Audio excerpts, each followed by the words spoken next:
Welcome to Class 3 for Bright Old Testament 514, the Prophets. In this particular class, we'll be looking at the post-exilic prophets, as well as some prophets that are difficult to date, and the book of Daniel, which is technically not a prophet, but a book of apocalypticism. Let's go ahead and jump in. Again, by way of reminder, let's examine which books we're talking about in this particular lecture.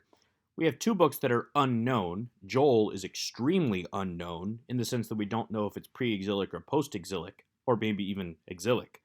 Obadiah, on the other hand, is addressing the Edomites after the fall of Jerusalem. So we know that it is post-exilic in one sense, but we don't really know where, and it's not written to Israel. It's written to Israel about the Edomites, but it's addressed to Edom, even though Israel is the audience. And then we have our three classical post-exilic prophets, Haggai, Zechariah, Malachi, and Daniel, which is apocalyptic, who ministers from the time of the exile until slightly after the exile. Daniel does not specifically mention the fact that Israel is returning from Babylon to Jerusalem, but he talks about it going to take place as well as the distant future. We have no date for the book of Joel, and while we have an identity of Joel, we don't really know who Joel is, other than that his name is Joel. There's also no mention of a king, so we suspect that this is a post-exilic book, although there are a few scholars who argue for a pre-exilic writing.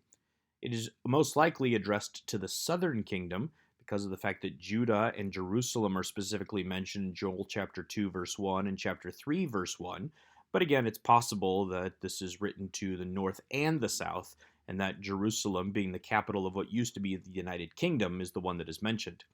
The reason that Joel is writing this letter is that a swarm of locusts has come, and Joel is reminding the people, you think that's bad, wait until the day of the Lord. And the day of the Lord becomes really the focus of the rest of the book.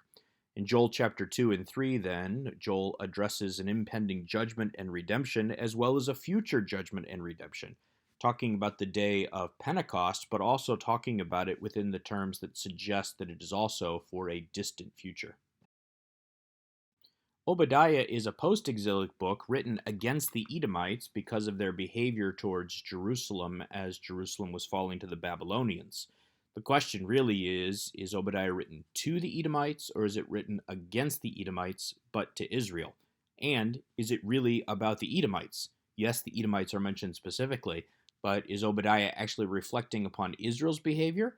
And is he also perhaps demonstrating the sovereignty of God over all the nations, so that the Edomites are really just a foil for his larger message? While Joel has an unknown date and Obadiah has a very broad date after the exile, Haggai gives us a specific date. He prophesies from August 29th, 520 BC to December 18th, 520 BC, finishing up at the end of the Feast of Tabernacles in 520 BC. His message is very simple. Build the temple.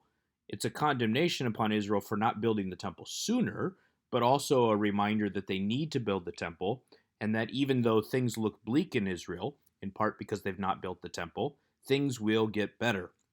Zerubbabel is going to be the signet ring. Jeconiah, who was the previous king before the exile, was said to be the signet ring that would be torn off of God's finger, but now Zerubbabel, the descendant of the line of David, and the one who is the governor in Israel, is said to be the signet ring, a restoration of the line of David. We're also told about the greater glory of the temple.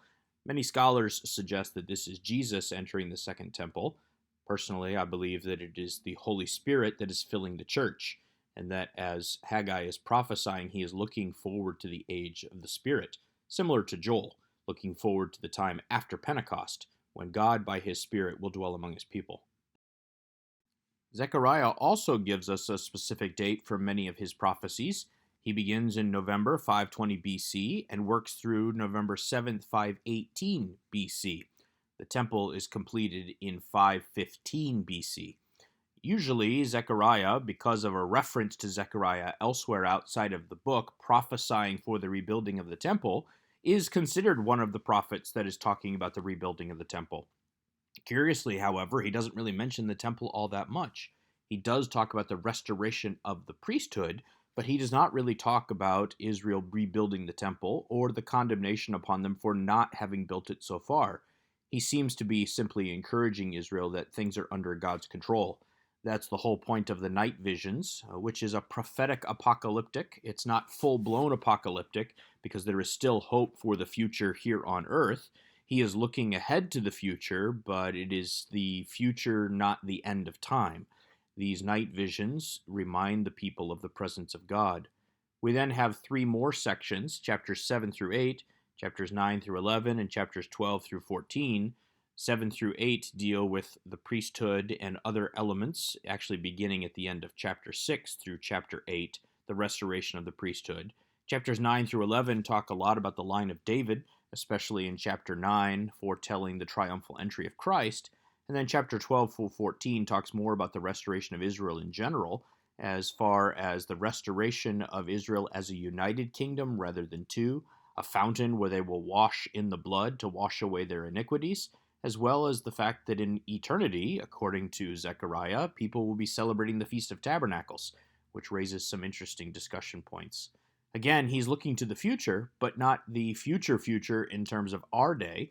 He's looking ahead to the time of Christ. He's looking ahead to the future of his own people, but not a full-blown apocalyptic, although we're getting very close to that era. Malachi most likely ministers from 515 to 444 BC. We know that Malachi is the writer, but Malachi simply means my messenger. There is a messenger mentioned elsewhere in the book, that being both John the Baptist as the prophet Elijah, but also Christ as the messenger of the covenant. Several scholars have suggested that Ezra perhaps is God's messenger who is giving this message, so that Malachi may not necessarily be the person's name, but may be more of a title. The Hebrew text has 3 chapters instead of 4. Our English Bibles divide up chapter 3 into 2 chapters. There are 6 question and answer sessions, 6 disputations, we might say. We have the famous Jacob I loved, Esau I hated, as Israel asks, how have you loved us? There's also discussions over divorce, which seems to be not so much about prohibiting divorce, as much as God does say that he hates divorce, but how Israel is divorcing perhaps the foreign wives that they've been asked to put away. They've been doing it seems, in a violent way, and God says, I don't want it being done in a violent way.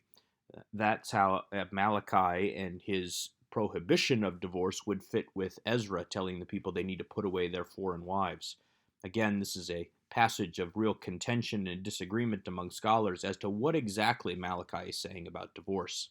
And again, we have the questions at the end of the book as to whether or not it's worth it to serve God. So we have Malachi looking ahead, not just to the time of Christ, but also looking ahead to the future, where the righteous church will stamp down the wicked like ashes underneath their feet. The messenger and the prophet Elijah are foretold, and we know that those come in the form of Jesus and John the Baptist. Again, we have the book of Daniel, which is not really a prophet, but a form of apocalypticism. In chapters 1 through 6, we have narrative. In chapters 7 through 12, we have the apocalyptic.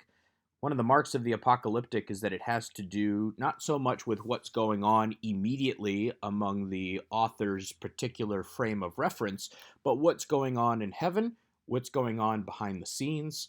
That's why we have an angel that is coming and speaking with Daniel, similar to what we saw in Zechariah, only now this angel is giving inside information that Daniel would have no way of knowing, information that has to do with the distant future. He's even told to seal it up. We're told that this could be the end of time, and that it needs to be sealed up until the end of time. But there are also many references to actual historical events. The reign of the Greeks, the reign of the Seleucids, the reign even of the Romans, and eventually the time of Christ. Daniel continues to be a hot-button issue among those who are interested in eschatology, and we'll discuss a little bit more of that in class. Go back and watch this lecture as many times as you need to, and then we'll look forward to our discussion when we meet again.